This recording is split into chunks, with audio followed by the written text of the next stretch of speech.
Welcome back. We are reading Little Women. We're on chapter 4, Burdens. Oh dear, how hard it does seem to take up our packs and go on, sighed Meg the morning after the party, for, now the holidays were over, the week of merrymaking did not fit her for going on easily with the task she never liked. I wish it was Christmas or New Year's all the time. Wouldn't it be fun? Answered Joe, yawning dismally. We shouldn't enjoy ourselves half so much as we do now, but it does seem so nice to have little suppers and bouquets and go to parties and drive home and read and rest and not work. It's like other people, and I always envy girls who do such things. I'm so fond of luxury, said Meg, trying to decide which of two shabby gowns was the least shabby. Well, we can't have it, so don't let us grumble, but shoulder our bundles and trudge along as cheerfully as Marmee does. I'm sure Aunt March is a regular old man of the sea to me, but I suppose when I've learned to carry her without complaining, she'll tumble off or get so light that I shan't mind her. This idea tickled Joe's fancy and put her in good spirits, but Meg didn't brighten, for her burden, consisting of 4 spoiled children, seemed heavier than ever. She hadn't heart enough even to make herself pretty as usual by putting on a blue neck ribbon and dressing her hair in the most becoming way. Where's the use of looking nice when no one sees me but those cross midgets, and no one cares whether I'm pretty or not, she muttered, shutting her drawer with a jerk. I shall have to toil and moil all my days, with only little bits of fun now and then, and get old and ugly and sour because I'm poor and can't enjoy my life as other girls do. It's a shame. So Meg went down, wearing an injured look, and wasn't at all agreeable at breakfast time. Everyone seemed rather out of sorts and inclined to croak. Beth had a headache and lay on the sofa, trying to comfort herself with the cat and 3 kittens. Amy was fretting because her lessons were not learned and she couldn't find her rubbers. Joe would whistle and make a great racket getting ready. Mrs. March was very busy trying to finish a letter, which must go at once, and Hannah had the grumps, for being up late didn't suit her. There never was such a cross family, cried Joe, losing her temper when she had upset an inkstand, broken both bootlacings, and set down upon her hat. You're the crossest person in it, returned Amy, washing out the sum that was all wrong with the tears that had fallen on her slate. Beth, if you don't keep those horrid cats down cellar, I'll have them drowned, exclaimed Meg angrily, as she tried to get rid of a kitten which had scrambled up her back and stuck like a bird just out of reach.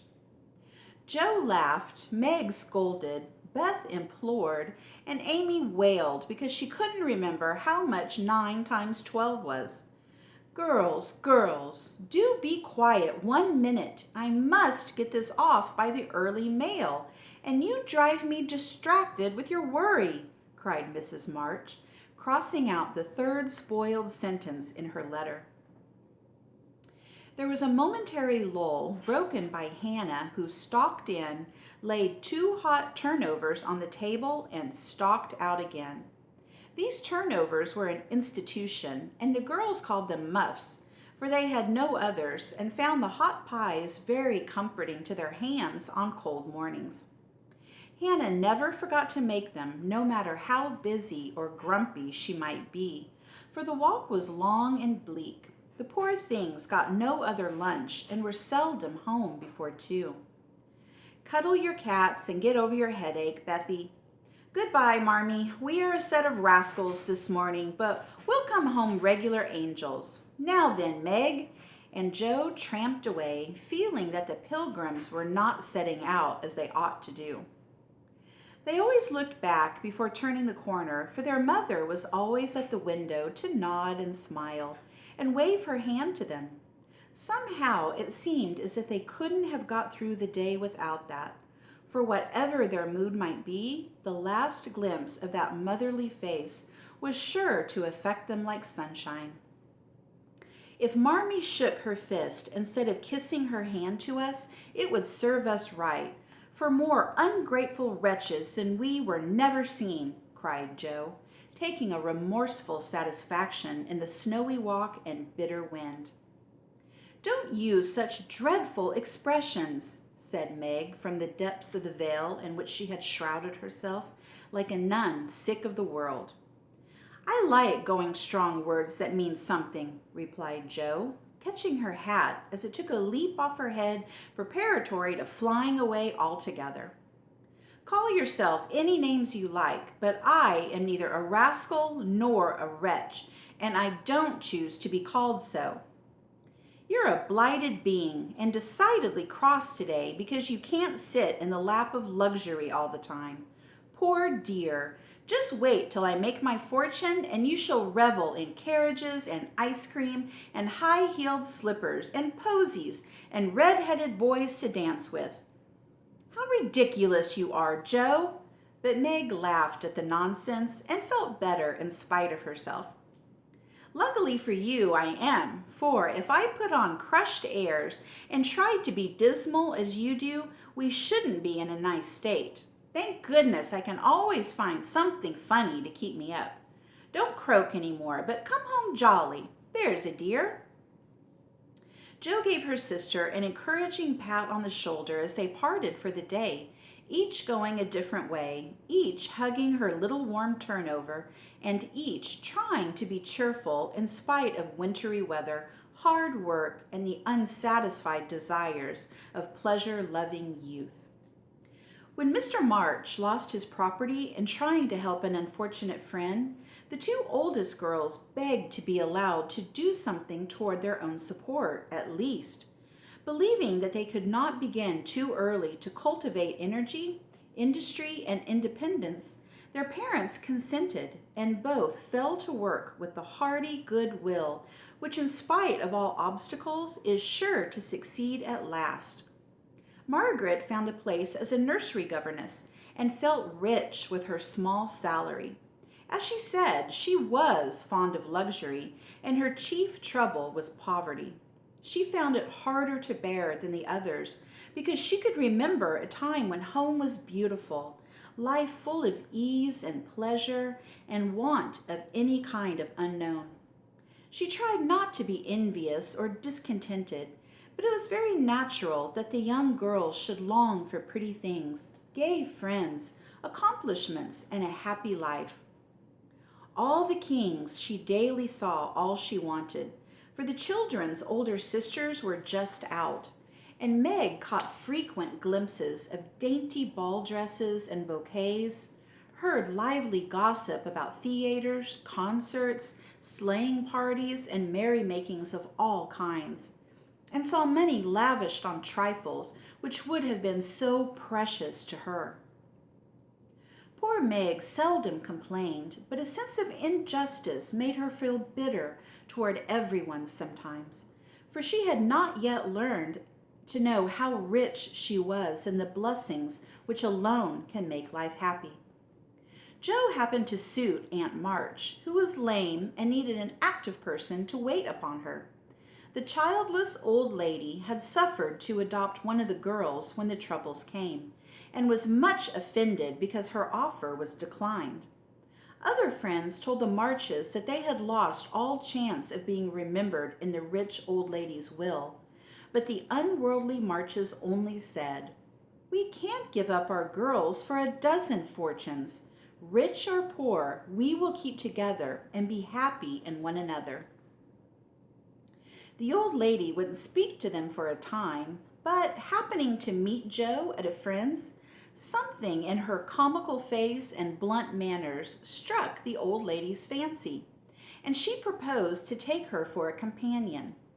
This did not suit Jo at all, but she accepted the place since nothing better appeared, and, to everyone's surprise, got on remarkably well with the irascible relative. There was an occasional tempest, and once Jo had marched home declaring she couldn't bear it any longer. But Aunt March always cleared up quickly and sent for her back again with such urgency that she could not refuse, for in her heart she rather liked the peppery old lady. I suspect that the real attraction was a large library of fine books, which was left to dust and spiders since Uncle March died. Jo remembered the kind old gentleman who used to let her build railroads and bridges with his big dictionaries, tell her stories about the queer pictures in his Latin books, and buy her cards of gingerbread whenever he met her in the street.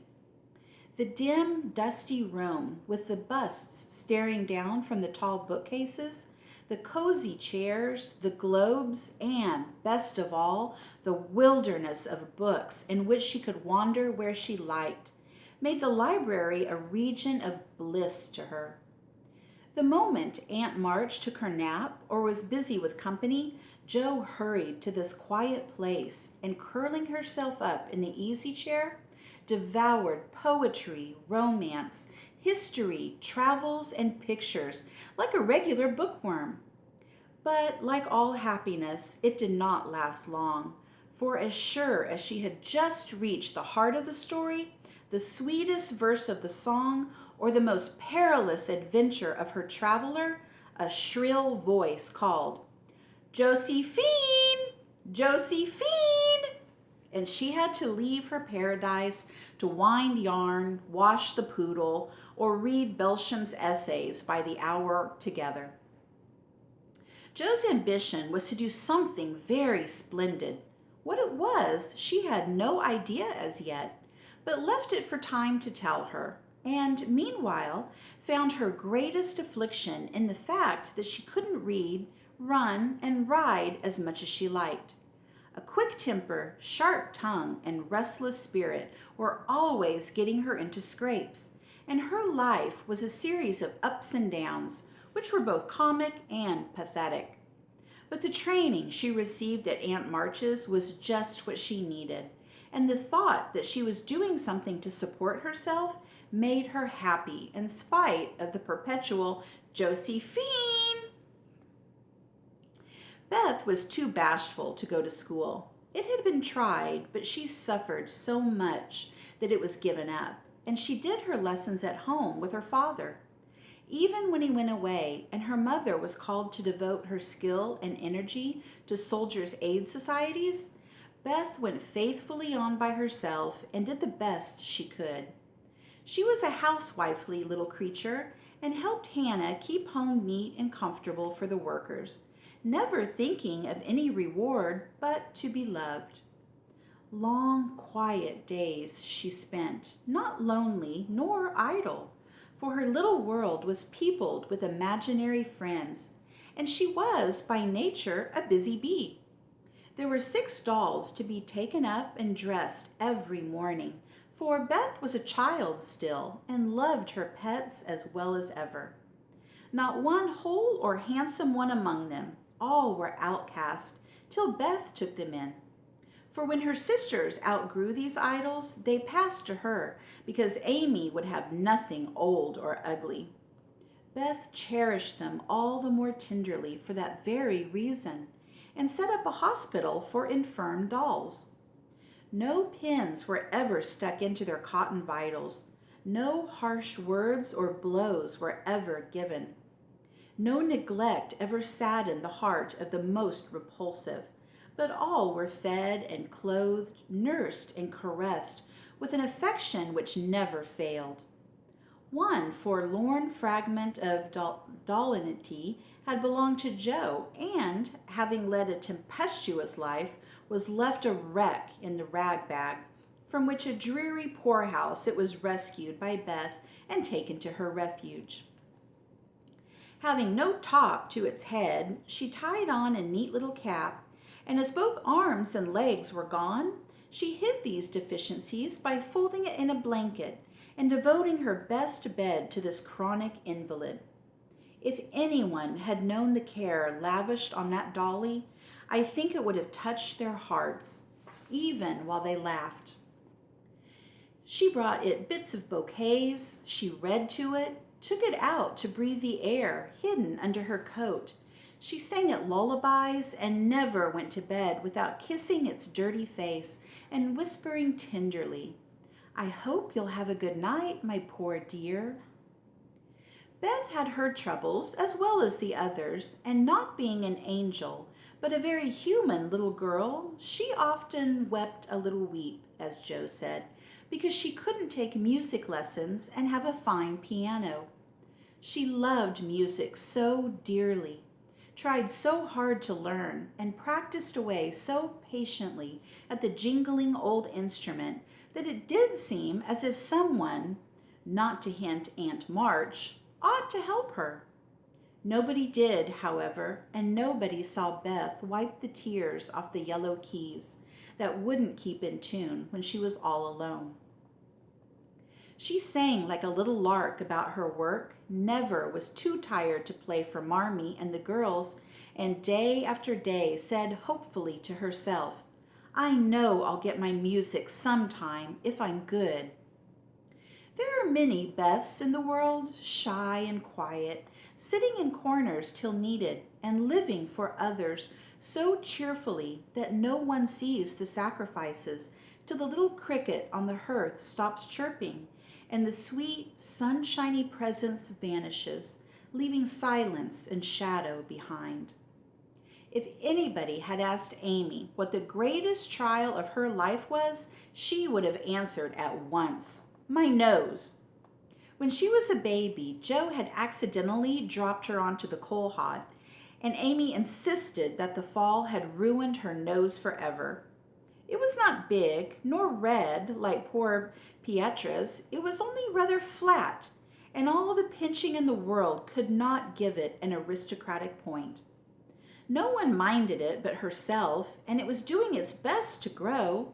But Amy felt deeply the want of a Grecian nose, and drew whole sheets of handsome ones to console herself. Little Raphael, as her sisters called her, had a decided talent for drawing, and was never so happy as when copying flowers, designing fairies, or illustrating stories with queer specimens of art. Her teachers complained that instead of doing her sums, she covered her slate with animals. The blank pages of her atlas were used to copy maps on, and caricatures of the most ludicrous description came fluttering out of all her books at unlucky moments. She got through her lessons as well as she could and managed to escape reprimands by being a model of deportment. She was a great favorite with her mates, being good-tempered and possessing the happy art of pleasing without effort. Her little airs and graces were much admired. So were her accomplishments, for beside drawing, she could play 12 tunes, crochet, and read French without mispronouncing more than 2/3 of the words. She had a plaintive way of saying, "When Papa was rich, we did so and so," which was very touching, and her long words were considered perfectly elegant by the girls. Amy was in a fair way to be spoiled, for everyone petted her, and her small vanities and selfishnesses were growing nicely. One thing, however, rather quenched the vanities. She had to wear her cousin's clothes. Now, Florence's mamma hadn't a particle of taste, and Amy suffered deeply at having to wear a red instead of a blue bonnet, unbecoming gowns, and fussy aprons that did not fit. Everything was good, well made, and little worn, but Amy's artistic eyes were much afflicted, especially this winter, when her school dress was a dull purple with yellow dots and no trimming. "My only comfort," she said to Meg with tears in her eyes, "is that Mother doesn't take tucks in my dresses whenever I'm naughty, as Maria Parks's mother does. My dear, it's really dreadful, for sometimes she is so bad her frock is up to her knees and she can't come to school. When I think of this degradation, I feel that I can't bear even my flat nose and purple gown with yellow skyrockets on it. Meg was Amy's confidant and monitor, and by some strange attraction of opposites, Jo was gentle Beth's. To Jo alone did the shy child tell her thoughts, and over her big harum-scarum sister, Beth unconsciously exercised more influence than anyone in the family. The two older girls were a great deal to one another, but each took one of the younger into her keeping and watched over her in her own way. Playing mother, they called it, and put their sisters in the places of discarded dolls with the maternal instinct of little women. Has anybody got anything to tell? It's been such a dismal day. I'm really dying for some amusement, said Meg as they sat sewing together that evening. I had a queer time with Aunt today, and as I got the best of it, I'll tell you about it, began Jo, who dearly loved to tell stories. I was reading that everlasting bal-eum and droning away as I always do, for Aunt soon drops off. And then I take out some nice book and read like fury till she wakes up.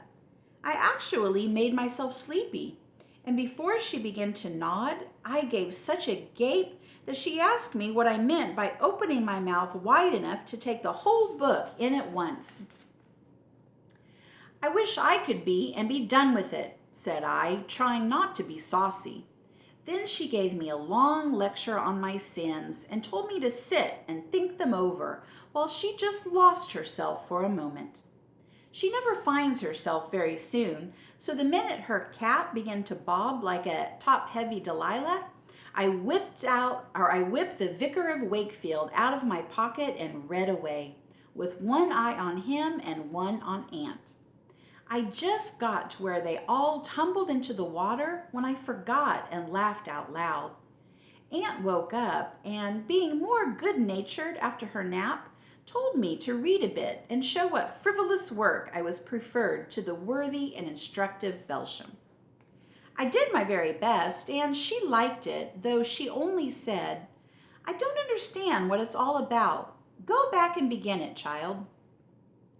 Back I went and made the primroses as interesting as ever I could. Once I was wicked enough to stop in a thrilling place and say meekly, I'm afraid it tires you, ma'am. Shan't I stop now? She caught up her knitting, which had dropped out of her hands, gave me a sharp look through her specs, and said in her short way, Finish the chapter, and don't be impertinent, miss. Did she own she liked it? Asked Meg. Oh, bless you, no. But she let old bal-eum rest, and when I ran back after my gloves this afternoon, there she was, so hard at the vicar that she didn't hear me laugh as I danced a jig in the hall because of all the good time coming. What a pleasant life she must have if she only chose. I don't envy her much, in spite of her money, and for all rich people have about as many worries as poor ones, I think, added Jo. That reminds me, said Meg, that I've got something to tell. It isn't funny, like Jo's story, but I thought about it a good deal as I came home. At the Kingses today, I found everybody in a flurry, and one of the children said that her oldest brother had done something dreadful, and Papa had sent him away. I heard Mrs. King crying and Mr. King talking very loud, and Grace and Ellen turned away their faces when they passed me, so I shouldn't see how red their eyes were. I didn't ask any questions, of course, but I felt so sorry for them and was rather glad I hadn't any wild brothers to do wicked things and disgrace the family. I think being disgraced in school is a great deal tryinger than anything the bad boys can do, said Amy, shaking her head as if her experience in life had been a deep one. Susie Perkins came to school today with a lovely red carnelian ring. I wanted it dreadfully and wished I was her with all my might. Well, she drew a picture of Mr. Davis with a monstrous nose and a hump and the words, "Young ladies, my eye is upon you," coming out of his mouth in a balloon thing. We were laughing over it when all of a sudden his eye was on us, and he ordered Susie to bring up her slate. She was paralyzed with fright, but she went, and oh, what do you think he did? He took her by the ear. The ear! Just fancy, how horrid! And led her to the recitation platform and made her stand there half an hour holding that slate so everyone could see. "Didn't the girls laugh at the picture?" asked Joe, who relished the scrape. "Laugh? Not one. They sat as still as mice, and Susie cried quarts. I know she did. I didn't envy her then, for I felt that millions of carnelian rings couldn't have made me happy after that. I never should have got over such an agonizing mortification." And Amy went on with her work in the proud consciousness of virtue and the successful utterance of 2 long words in a breath. "I saw something that I liked this morning, and I meant to tell it at dinner, but I forgot," said Beth, putting Joe's topsy-turvy basket in order as she talked. "When I went to get some oysters for Hannah, Mr. Lawrence was in the fish shop, but he didn't see me, for I kept behind a barrel, and he was busy with Mr. Cutter, the fisherman. A poor woman came in with a pail and a mop and asked Mr. Cutter if he would let her do some scrubbing for a bit of fish, because she hadn't any dinner for her children and had been disappointed of a day's work. Mr. Cutter was in a hurry and said no, rather crossly, so she was going away looking hungry and sorry, when Mr. Lawrence hooked up a big fish with the crooked end of his cane and held it out to her. She was so glad and surprised, she took it right in her arms and thanked him over and over. He told her to go along and cook it, and she hurried off so happy. Wasn't it good of him? Oh, she did look so funny, hugging the big slippery fish and hoping Mr. Lawrence's bed in heaven would be easy.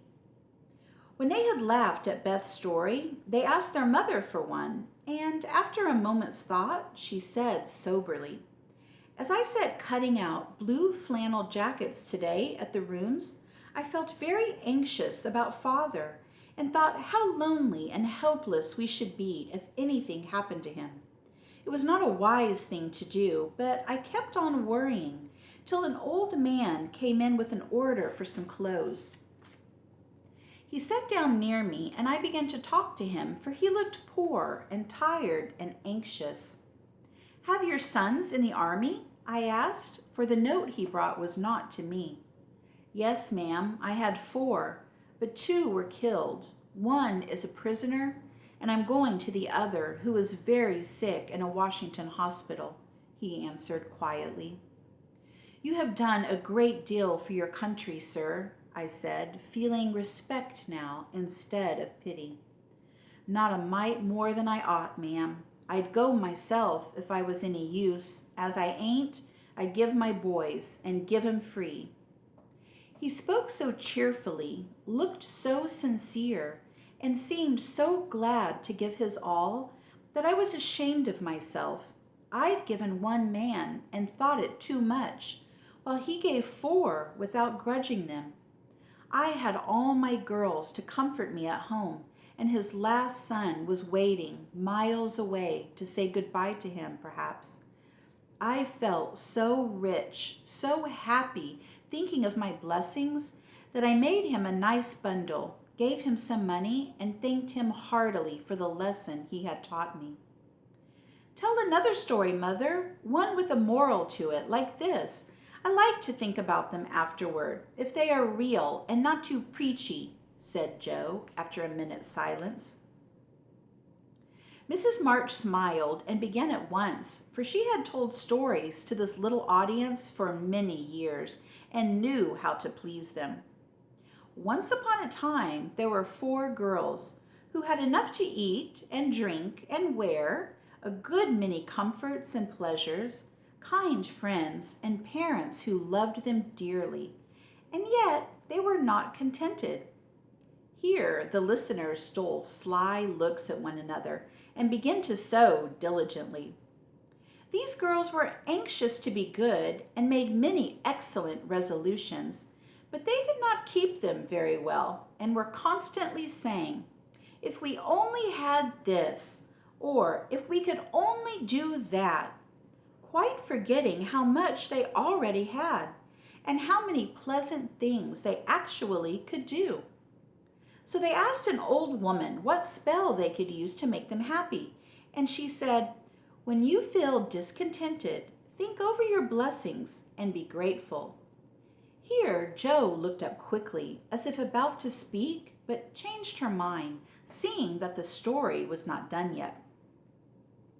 Being sensible girls, they decided to try her advice, and soon were surprised to see how well off they were.